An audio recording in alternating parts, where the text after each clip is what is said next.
Hello दोस्तों, स्वागत है आप सभी के इस प्यारे से यूट्यूब चैनल आर एस ज्ञान संग्रह पर। तो आज से हम लोग क्या करेंगे कि जो 10th क्लास का हिंदी गोधली बुक है उसका हम लोग जो सेकंड पार्ट होता है जिसको हम लोग बोलते हैं काव्य खंड। पहले होता है गद्य खंड और दूसरा होता है काव्य खंड। तो काव्य खंड के पूरे चैप्टर वाइज यानी सारा चैप्टर के कविता के अर्थ को समझेंगे विथ यानी कवि परिचय के साथ समझेंगे, ठीक है। और वो भी मात्र बहुत ही कम टाइम में आपको हम समझाने का काम करेंगे। बहुत ही कम समय में मात्र आपको 20 से 25 मिनट में आपको एक चैप्टर को कंप्लीट करवा देंगे, ठीक है। तो आज की इस वीडियो में हम लोग क्या पढ़ेंगे तो काव्य खंड का फर्स्ट चैप्टर जिसका नाम है राम नाम बिनु बिरथे जग जन्मा, जिसके कवि हैं गुरु नानक, ठीक है। तो अगर आप हमारे चैनल पर नए होंगे तो चैनल को सब्सक्राइब जरूर कर दीजिएगा और वीडियो को ज़्यादा से ज़्यादा अपने दोस्तों तक शेयर भी जरूर कीजिएगा, ठीक है। तो चलिए बिना देर के अब हम स्टार्ट करते हैं। सबसे पहले हम लोग कवि परिचय को पढ़ेंगे। और आप लोग एक बात और याद रखिएगा कि आपका जो काव्य खंड से क्वेश्चन आता है आपके बोर्ड एग्जाम में, उसमें कवि परिचय से ऑब्जेक्टिव क्वेश्चन ज़्यादा आता है और सब्जेक्टिव का जो क्वेश्चन आता है वो आपका कविता से आता है, ठीक है। तो आपको कवि परिचय पर भी आपको बहुत ज़्यादा ध्यान देना होगा। तो जो भी मेन पॉइंट होगा उसको हम बताते आपको चलेंगे, आपको याद रख लेना है और आपको कॉपी में नोट करना है।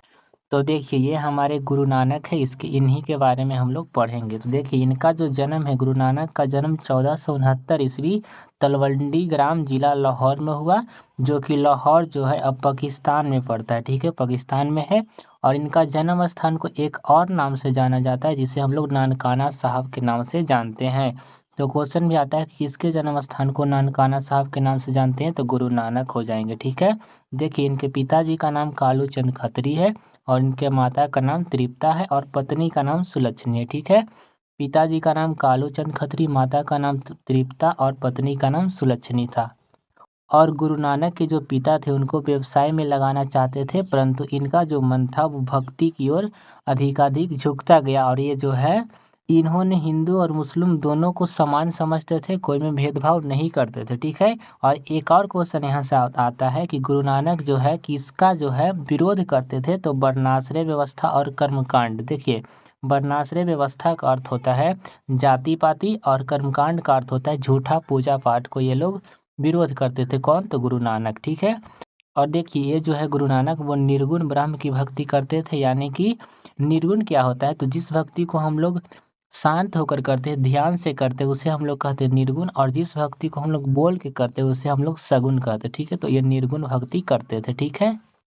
आगे देखिए गुरु नानक ने व्यापक देशाटन किया, यानी कि बहुत सारे देश को भी घूमे और मक्का से मदीना की यात्रा भी किए। और इनको एक मुगल सम्राट जो बाबर था इनसे भेंट भी हुआ था, ठीक है। तो क्वेश्चन आता है कि किस मुगल सम्राट से भेंट हुआ था, तो बाबर से।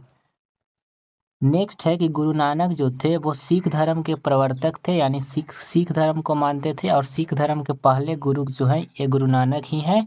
गुरु नानक ने पंजाबी के साथ साथ हिंदी भाषा में भी कविता को लिखे हैं। तो क्वेश्चन आता है पंजाबी के साथ साथ हिंदी में भी कविता को लिखे हैं, ठीक है।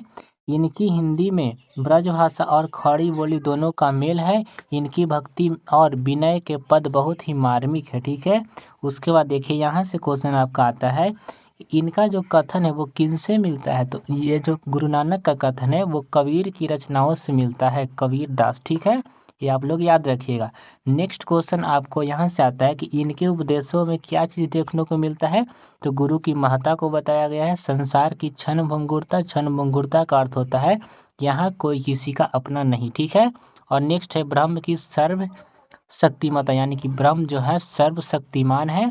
और नेक्स्ट है नाम जप की महिमा और ईश्वर की सर्व व्यापकता, इसका अर्थ होता है कि ईश्वर जो है सभी जगह उपस्थित है, ठीक है। ये सब बात इनके उपदेश में मिलता है, ठीक है। चलिए नेक्स्ट है इनकी रचनाओं का संग्रह सिखों के पांचवें गुरु जिनका नाम है अर्जुन देव 1604 ईस्वी में किया, जिसका नाम रख दिया गुरु ग्रंथ साहिब नाम से प्रसिद्ध हुआ, ठीक है। तो देखिए जिस प्रकार से हम लोग हिंदू हैं तो हम लोग क्या मानते हैं, तो देवी और देवताओं भगवान को मानते हैं।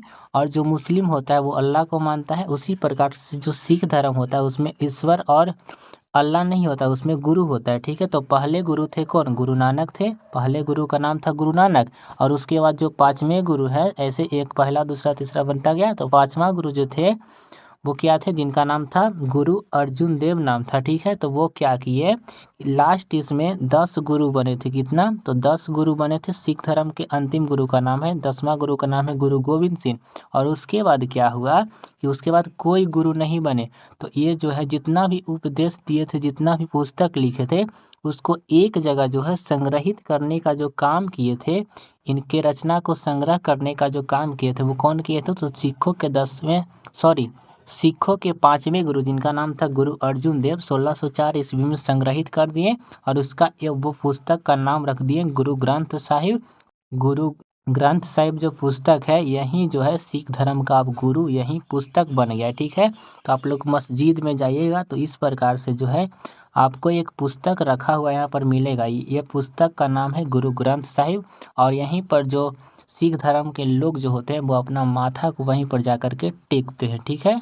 तो आपको समझ में आ गया। तो यहाँ से क्वेश्चन आता है कि गुरु नानक की रचनाओं का संग्रह कौन किए थे, तो सिख धर्म के 5वें गुरु, जिनका नाम था गुरु अर्जुन देव, और 1604 ईस्वी में किए थे, और उसका नाम रख दिए थे गुरु ग्रंथ साहिब, ठीक है। गुरु नानक की रचना क्या क्या है, तो गुरु नानक की 4 रचना है, चारों प्रमुख रचना, ये आपका 2025 का क्वेश्चन है। पहला का नाम है जपू जी, आशा दीवार, रहीरास और सोहिला, ठीक है। तो देखिए इसको याद करना बिल्कुल सिंपल है। जपू जी, देखिए गुरु लोग जो होते हैं नाम जप करते थे, जप से जपू जी। गुरु लोग जो है भगवान पर आशा लगाते हैं तो आशा दीवार हो जाएगा। और गुरु यानी कि भगवान को हरि बोलता है तो हरि को ही उल्टा कर दीजिए तो रही हो जाएगा। रही से याद रखिएगा रहीरास, और नेक्स्ट आप लोग एक खाली याद रखिएगा सोहिला, ठीक है। ये 4 प्रमुख रचना है। और 1539 ईस्वी में, सन 1539 ईस्वी में वाहे गुरु कहते हुए अपना प्राण को त्याग दिए। कौन त्याग दिए, तो गुरु नानक जी त्याग दिए, ठीक है। चलिए नेक्स्ट है कि ये निर्गुण निराकार ईश्वर के उपासक गुरु हिंदी निर्गुण भक्ति धारा के एक प्रमुख कवि है, ठीक है। यानी कि निर्गुण भक्ति करते थे। और यहाँ से 2-3 मुख्य पॉइंट और है कि इनका जो पद रहता था वो कौन सा भाषा में रहता था, तो पंजाबी मिश्रित ब्रज भाषा में इनके रचित पद सरल रूप में रहता था, ठीक है।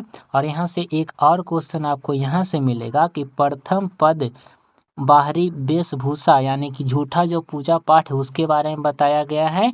और द्वितीय पद में जो है सुख दुख के एक समान उदासीन रहते हुए मानसिक दुर्गुणों के ऊपर उठकर अंतःकरण की निर्मलता हासिल करने पर जोर दिया गया है, ठीक है। तो प्रथम पद जो है उसमें आपको बताया गया है कि बाहरी जो पूजा पाठ होता है, कर्मकांड जो होता है, झूठा पूजा पाठ कैसे किया जाता है। और नेक्स्ट जो दूसरा पद है उसमें आपको उसका जो उपाय बताया गया है कि जो आपका सच्चा जो पूजा होता है वो कैसे किया जाता है। तो हम आशा करते हैं कि आपको जो है कवि परिचय समझ में आ गया होगा, ठीक है। तो अब हम लोग कविता पर आते हैं। तो अभी जो हम बोल रहे थे कि प्रथम पद और दूसरा पद, तो देखिए प्रथम पद का नाम है राम नाम बिनु बिरथे जगी जन्मा। और दूसरा पद जो हम अभी बोले ये दूसरा पद का नाम है जो नर दुख में दुख नहीं माने, ठीक है। तो चलिए सबसे पहले हम लोग प्रथम पद को पढ़ेंगे जिसका नाम है राम नाम बिनु बिरथे जगी जन्मा। तो सबसे पहले हम लोग प्रथम पद का अर्थ को समझेंगे कि देखिए राम नाम बिनु बिरथे जगी जन्मा का अर्थ क्या होता है। तो देखिए राम नाम यानी राम नाम, बिनु यानी बिना, बिरथ यानी व्यर्थ, जगत में जन्म लेना। इसका अर्थ होता है कि राम नाम के बिना इस जगत इस संसार में जन्म लेना क्या है, तो व्यर्थ है, ठीक है। तो देखिए यहाँ से हम लोग पढ़ेंगे राम नाम बिनु बिरथे जगी जन्मा, यानी राम नाम के बिना जगत इस संसार में जन्म लेना व्यर्थ है, ठीक है। नेक्स्ट है कि अगर जो व्यक्ति राम का नाम नहीं ले रहा है वो समझिए कि बिखू खावे यानी बीख ही खाता है, बिखू बोले यानी कि बीख ही बोलता है। और बिनु नावे निफलु मति भ्रमना, इसका अर्थ होता है कि जो व्यक्ति राम का नाम नहीं ले रहा है वो समझिए कि बीख ही खाता है और बीख ही बोलता है। और उसका जो जीवन है वो निष्फल है। और उसका जो मति हो गया है वो भ्रमित हो चुका है। मति क्या हो चुका है, तो भ्रमित हो चुका है, ठीक है। चलिए नेक्स्ट है पुस्तक पाठ व्याकरण बखाने संधिया कर्म निकाल करे। इसका अर्थ होता है कि अगर आदमी पुस्तक पढ़ रहा है या व्याकरण पढ़ रहा है या शाम को जो है वो पूजा पाठ कर रहा है, इससे भगवान जो है संतुष्ट नहीं होंगे। बिना गुरु शब्द यानी कि अगर आप राम का नाम नहीं लेते हैं, गुरु का शब्द नहीं लेते हैं, तो आपको जो मुक्ति कहाँ प्राणी राम नाम बिनु अरझी मरे, इसका अर्थ होता है अगर आप पुस्तक पढ़ते हैं, व्याकरण पढ़ते हैं या शाम को जो है आप पूजा पाठ करते हैं, लेकिन अगर आप गुरु शब्द यानी गुरु का नाम नहीं लेते हैं, राम का नाम नहीं लेते हैं, तो आपको यानी प्राणी को जो है मुक्ति नहीं मिल पाएगा और वो राम नाम बिनु अरुझ ही मरे यानी कि उलझ कर मर जाएगा। ठीक है, चलिए नेक्स्ट लिखा हुआ है दंड कमंडल शिखा सुत धोती तीरथ गबनु अति भ्रमनु करे। इसका अर्थ क्या होता है? तो चलिए आपको हम बताते हैं। तो अगर कोई आदमी दंड यानी कि डंडा ले लिया, कमंडल ले लिया, शिखा यानी बहुत बड़ा बड़ा चोटी बढ़ा लिया, सूत यानी कि जनेऊ धारण कर लिया और धोती पहन लिया और पहन करके क्या कर रहा है? तो तीर्थ यात्रा को भ्रमण कर रहा है यानी कि घूम रहा है, तीर्थ यात्रा कर रहा है। तो कभी काशी जा रहा है, बनारस जा रहा है, तो ये सारे जगह पर अगर जा रहा है तो ये सब पूजा पाठ जो है सिर्फ ढोंग है। राम नाम बिनु शांति ना आवे, आपको राम नाम के बिना शांति नहीं आएगा। और आबे जपी हरि हरि नाम सुपारी परे, और अगर आप हरि हरि भगवान का नाम लेते हैं आप जो है मुक्ति को पार कर जाएंगे। ठीक है, चलिए नेक्स्ट लिखा हुआ है जटा मुकुट तन भस्म लगाई बसन छोड़ी तन नग्न भया। इसका अर्थ होता है कि आप लोग जटा यानी कि अपने चोटी को मुकुट जैसा बना लिए हैं, तन यानी कि शरीर में भस्म लगा लिए हैं, और बसन छोड़ी यानी कपड़ा को छोड़ करके अपने तन यानी शरीर को नंगा कर दिए हैं। जेते जिया जंत थल महियल यानी कि आप जहाँ भी जीते हैं, जंत यानी कि जंगल में या जल में या थल यानी पृथ्वी पर या आकाश पर, आप जहाँ भी जीते हैं, जत्र तत्र यानी जहाँ भी आप जीते हैं, तू सरब जिया, वहाँ अगर राम का आप नाम नहीं ले रहे हैं तो आपको मुक्ति नहीं मिल पाएगा। ठीक है, एक बार आपको फिर से हम समझाते हैं। जटा मुकुट तन भस्म लगाई बसन छोड़ी तन नग्न भया। इसका अर्थ होता है कि अपने जटा को आप लोग मुकुट जैसा बना लिए हैं, तन में भस्म यानी शरीर में भस्म को लगा लिए हैं, बसन यानी कपड़ा को छोड़ दिए हैं, अपने शरीर को नंगा कर लिए हैं, और आप जहाँ भी जीते हैं, चाहे जंगल हो या जल हो या धरती हो या आकाश हो, अगर आप राम का नाम नहीं लेते हैं तो आपका जो जीवन है वो क्या है? तो व्यर्थ है। ठीक है, चलिए आगे बढ़ते हैं। आगे लिखा हुआ है कि गुरु प्रसादी राखिले जन को हरिरस नामक झोली किया। यानी कि यहाँ पर जो है गुरु नानक जी कह रहे हैं कि जिनको गुरु का प्रसादी मिल जाएगा वो क्या करेगा? तो हरिरस नामक झोली पिया यानी कि वो जो है मुक्ति पा जाएगा। ठीक है, जिसको गुरु का प्रसादी मिल जाएगा वो प्राणी क्या पा जाएगा? तो मुक्ति पा जाएगा। ठीक है, चलिए तो ये जो है आपका प्रथम पद जो है समाप्त हो गया। ठीक है, तो एक बार चलिए, एक बार आपको 1 मिनट में हम पूरा एक बार में पढ़ के बता देते हैं। ठीक है, तो देखिए राम नाम बिनु बिरथे जग जन्मा, यानी राम नाम के बिना जगत में जन्म लेना व्यर्थ है। वो आदमी समझिए बिखी खाता है, बिखी बोलता है, उसका जो जीवन है वो निसफल हो चुका है और उसका जो मति है वो भ्रमित हो चुका है। आगे अगर वो पुस्तक पाठ पढ़ रहा है या व्याकरण पढ़ रहा है या शाम को जो पूजा पाठ कर रहा है, बिना गुरु शब्द यानी बिना राम का नाम लिए वो प्राणी को क्या मुक्ति नहीं मिल पाएगा, वो आदमी उलझ करके मर जाएगा। अगर कोई व्यक्ति दंड कमंडल लिया हुआ है और सिख यानी बड़ा बड़ा चोटी बढ़ा लिया, सूत यानी कि जनेऊ पहन लिया, धोती पहन करके ये सब क्या कर रहा है? तो तीर्थ यात्रा को भ्रमण कर रहा है, लेकिन राम नाम बिनु शांति उसको नहीं आएगा। और अगर जपेगा राम का नाम, हरि हरि नाम सुपारी पर, इसका अर्थ होता है कि अगर वो हरि का नाम लेगा, भगवान का नाम लेगा तो वो मुक्ति पा जाएगा।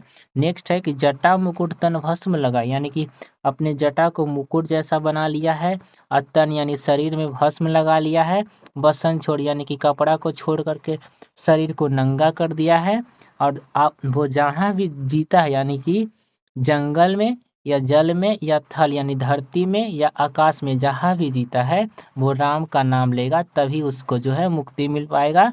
गुरु प्रसादी राखिले जन को, यानी कि जिसको गुरु का प्रसादी मिल जाएगा वो क्या?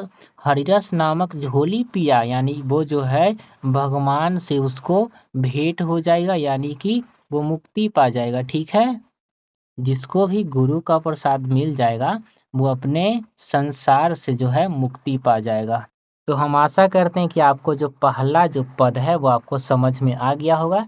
चलिए अब दूसरा पद पर आते हैं, जिसका नाम है जो नर दुख में दुख नहीं माने। इसका अर्थ होता है अगर व्यक्ति के जीवन में दुख आ गया लेकिन वो व्यक्ति दुख नहीं मान रहा है तो समझिए कि वही सच्चा इंसान होता है। ठीक है, तो देखिए यहाँ से हम लोग पढ़ेंगे कि जो नर दुख में दुख नहीं माने, यानी कि जो व्यक्ति, जो पुरुष दुख में दुख नहीं मानता है, सुख स्नेह और भय नहीं जाके कंचन माटी जाने, इसका अर्थ होता है वो सुख या भय से घबराता नहीं है और कंचन यानी सोना को मट्टी के समान समझता है। ठीक है, कंचन का अर्थ होता है सोना, सोना को माटी समझता है, जिसके अंदर नहीं निंदा नहीं स्तुति जाके लोभ मोह अभिमान, यानी कि जो निंदा या स्तुति से घबराता नहीं है और जिसके अंदर कोई भी लोभ और मोह नहीं है, वो सबको त्याग चुका है, वही जो है रियल यानी कि वास्तविक भक्त है। ठीक है, चलिए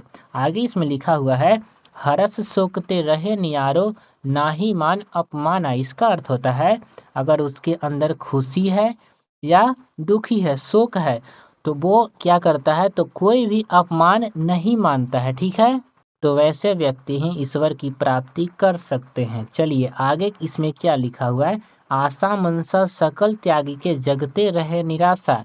इसका अर्थ होता है कि अगर आप किसी के से आशा लगाते हैं, अगर आप किसी से आशा लगाते हैं तभी आपको क्या मिलेगा, निराशा। इसलिए आप लोग आशा और मनसा को त्याग दीजिए, आपको निराशा क्या नहीं मिलेगा। ठीक है, चलिए आगे इसमें लिखा हुआ है कि काम क्रोध जेहि पर से नाहिन तेहि घट ब्रह्म निवासा। इसका अर्थ होता है कि जिसके अंदर जो है काम यानी कि सेक्सुअल थिंकिंग या नेगेटिव सोच ना हो, जिसके अंदर क्रोध ना हो, उसी के घट यानी कि हृदय में ब्रह्म का निवास होता है। ठीक है, तो जिसके अंदर जो है काम की इच्छा ना हो, क्रोध ना हो, ऐसे व्यक्ति के हृदय में किसका निवास होता है, तो ब्रह्म यानी कि ईश्वर का निवास होता है।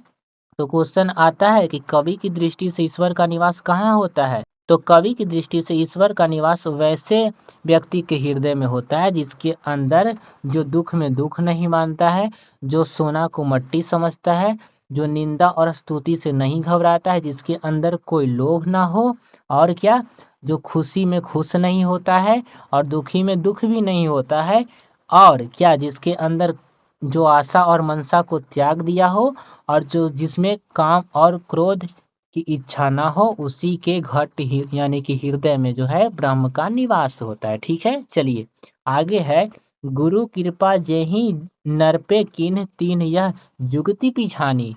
इसका अर्थ होता है कि जिसके ऊपर गुरु का कृपा हो जाता है उसे कोई भी व्यक्ति पिछाड़ नहीं सकता है। ठीक है, और नानक लीन भयो गोविंद सो ज्यों पानी संग पानी, यानी कि गुरु नानक, नानक का अर्थ होता है गुरु नानक, इस प्रकार से गोविंद में लीन हो गए हैं, मिल गए हैं, जैसे लगता है कि पानी में जो है पानी मिल गया। इसी प्रकार से जो है गोविंद यानी कि भगवान ईश्वर में कौन मिल गए, तो गुरु नानक मिल गए। ठीक है, कौन मिल गए, तो गुरु नानक किस में मिल गए, तो गोविंद में मिल गए। और किस प्रकार से मिल गए, जैसे पानी में पानी मिल जाता है। तो आशा करते हैं कि दूसरा पद भी आपको समझ में आ गया होगा, अगर नहीं आया तो चलिए 1 मिनट में फिर से हम समझाते हैं। देखिए, जो नर दुख में दुख नहीं माने, यानी कि जो भी व्यक्ति दुख में दुख नहीं मानता है, सुख स्नेह और भय नहीं जाके कंचन माटी जाने। इसका अर्थ होता है सुख और स्नेह से वो भयभीत नहीं होता है, और कंचन यानी सोना को वो मट्टी समझता है, नहीं निंदा नहीं स्तुति, और वो निंदा और स्तुति से नहीं घबराता है, जिसके अंदर लोभ और मोह किसी प्रकार का अभिमान ना है, जो हर्ष यानी खुशी और शोक ते रहे नहीं आ रहे, यानी कि खुशी और दुख किसी चीज में वो नहीं घबराता है, और न ही मान अपमाना, वो अपना मान और अपमान से भी नहीं घबराता है, और जो आशा मनसा को त्याग दिया है, और उसको अगर वो आशा नहीं रखेगा तो उसको निराशा भी नहीं मिलेगा, और जिसके अंदर काम क्रोध ये सब इच्छा नहीं है, तो उसी के घट यानी कि हृदय में जो है ब्रह्म का निवास होता है। और गुरु का कृपा जिस नर यानी कि व्यक्ति को मिल जाता है, गुरु का कृपा जिस व्यक्ति के ऊपर हो जाता है, तीन यह जुगति पिछानी, यानी कि उसे कोई भी व्यक्ति पिछाड़ नहीं सकता है। और गुरु नानक लीन भयो गोविंद सो, यानी कि गुरु नानक जो है किस प्रकार से गोविंद यानी भगवान में मिल गए हैं, जिस प्रकार से लगता है कि पानी संग पानी मिल गया, यानी कि पानी में पानी मिल गया। ठीक है, तो ये जो है आपका पहला चैप्टर को हम कंप्लीट करवाने का काम किए हैं। ठीक है, तो आपका जो है फर्स्ट चैप्टर वो क्या हो गया, तो कंप्लीट हो गया, जिसका नाम था राम नाम बिनु बिरथे जगी जन्म। तो अगर आपको वीडियो अच्छा लगा होगा तो आप लोग कमेंट करके ज़रूर बताइएगा कि आपको वीडियो कैसा लगा। और दूसरी बात आपसे यह है कि क्या आप लोग चाहते हैं कि सारा चैप्टर का, काव्य खंड के सभी चैप्टर का इसी प्रकार से 20 से 25 मिनट के वीडियो में एक एक चैप्टर को समाप्त किया जाए। और जिस प्रकार से हम बता दिए, आपका एक भी ऑब्जेक्टिव या सब्जेक्टिव क्वेश्चन नहीं छूटेगा, ठीक है। वैसे तो हम आपको ऑब्जेक्टिव क्वेश्चन करा ही रहे थे टारगेट ऑब्जेक्टिव बुक से, तो उससे जो है हम गद्य खंड के कुछ कुछ चैप्टर का कराए हैं। तो धीरे धीरे जो है उससे हम लोग ऑब्जेक्टिव को कंप्लीट करेंगे, ठीक है। तो आप लोग ऑब्जेक्टिव वही बुक से कीजिएगा, टारगेट ऑब्जेक्टिव जो बुक है वहाँ से आप लोग ऑब्जेक्टिव को कीजिएगा। कुछ कुछ चैप्टर का वीडियो हम अपलोड किए हैं, ठीक है। और सारा चैप्टर का एक एक करके वीडियो अपलोड होता जाएगा। तो आप लोग कमेंट करके ज़रूर बताइएगा कि इस तरीका से जो हम आपको पढ़ाएं तो आपको समझ में आया या नहीं। तो आज के लिए इतना ही, और मिलते हैं आपको नेक्स्ट वीडियो में नेक्स्ट चैप्टर के साथ। तब तक के लिए धन्यवाद।